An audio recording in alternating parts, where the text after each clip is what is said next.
Nanded city परिसराच्या compound वॉलच्या मागे एक धक्कादायक घटना घडलेली आहे। या ठिकाणी महाराष्ट्र शासन अर्थात महाराष्ट्र शासन आणि मनपाच्या वतीनं जायकाचा प्रोजेक्ट या ठिकाणी काम सुरू होतं। त्या ठिकाणी कामगार करत असताना मातीच्या ढिगाऱ्याखाली जे आहेत ते 4 कामगार जे आहेत ते अडकले होते आणि त्यामधून 3 जणांना बाहेर काढण्यात आलेले आहे। ते अत्यस्वस्थ असल्याचं जे idea आहे ते या ठिकाणी सांगण्यात येते, परंतु एक कामगार जो आहे तो या ठिकाणी मातीच्या ढिगाऱ्याखाली जो आहे तो दबलेला आहे। त्या ठिकाणी त्याला काढण्याचं काम जे आहे युद्धपातळीवर जे आहे ते सुरू आहे।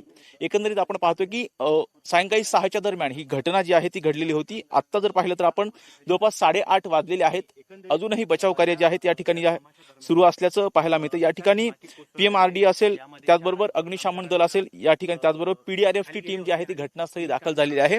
त्यांच्या वतीने जे आहे ते बचाव कार्य जे आहे ते सुरू जे आहे ते या ठिकाणी जे आहे ते सुरू झालेलं आहे। या ठिकाणी अग्निशमन दलाचे अधिकारी असतील, त्याचबरोबर PMRDA ची टीम असेल, त्या ठिकाणी जे आहे ते दबला गेलेला जो एक कामगार आहे त्याला जे आहे शोधण्याचं काम या ठिकाणी युद्धपातळीवर जे आहे ते सुरू आहे। अर्थात नांदेड सिटीच्या बॅक साईडला अर्थात कंपाऊंड वॉलच्या मागे या ठिकाणी जे जायकाचं आहे प्रोजेक्टचं त्या ठिकाणी जे आहे ते काम सुरू होतं, त्यावेळेस अचानक मातीचा ढिगारा खाली कोसळला आणि त्या ठिकाणी 4 कामगार जे आहे या ठिकाणी दबल्याची जी आहे ती प्राथमिक माहिती मिळते। अर्थात 3 जणांना या ठिकाणी जे आहे ते बाहेर काढण्यात आलेले आहे। एक कामगार अजूनही या ठिकाणी दबलेला आहे। जर आपण पाहतोय या ठिकाणी मनपाचे अधिकारी आहेत, त्याचबरोबर PDRF ची टीम या ठिकाणी आपल्याला दिसते। त्या एक कामगाराला शोधण्याचं काम जे आहे ते युद्ध पातळीवरती या ठिकाणी सुरू असल्याचं पाहायला मिळते। खरं तर ही घटना सायंकाळी 6च्या दरम्यान घडलेली आहे। अजूनही जवळपास 8:30 वाजलेले आहेत। अजूनही जे आहे ते बचाव कार्य या ठिकाणी जे आहे ते सुरू आहे। या ठिकाणी जर पाहिलं तर JCBच्या सहाय्यानं हा जो कामगार जो अडकलेला आहे त्याला शोधण्याचं काम जे आहे ते सुरू असल्याचं एकंदरीत जे आहे पाहायला मिळते।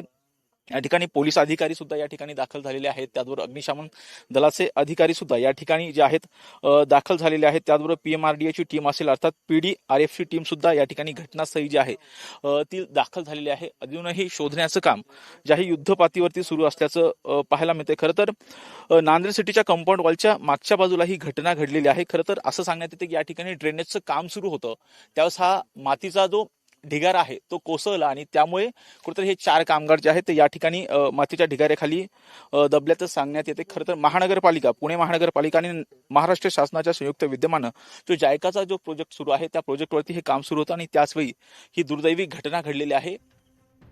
या ठिकाणी अजूनही बचाव कार्य आपण पाहतोय सुरू आहे। मोठ्या प्रमाणामध्ये JCB असेल, JCB सुद्धा या ठिकाणी जे आहेत ते आलेले आहेत। त्या माध्यमातून जे आहे शोधण्याचं शोध कार्य जे आहे ते हाती घेतलेलं आहे। खरं तर जर पाहिलं तर अत्यंत दुर्दैवी घटना या ठिकाणी 6:30च्या दरम्यान जी आहेत ती घडल्याचं पाहायला मिळतंय।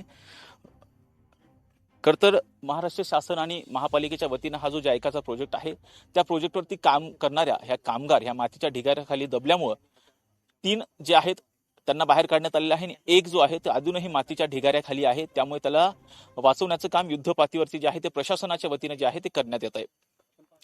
व्हिडिओ जर्नलिस्ट शिवाजी साळुंकेसह राजरत्न जोंधे, टॉप न्यूज मराठी, पुणे।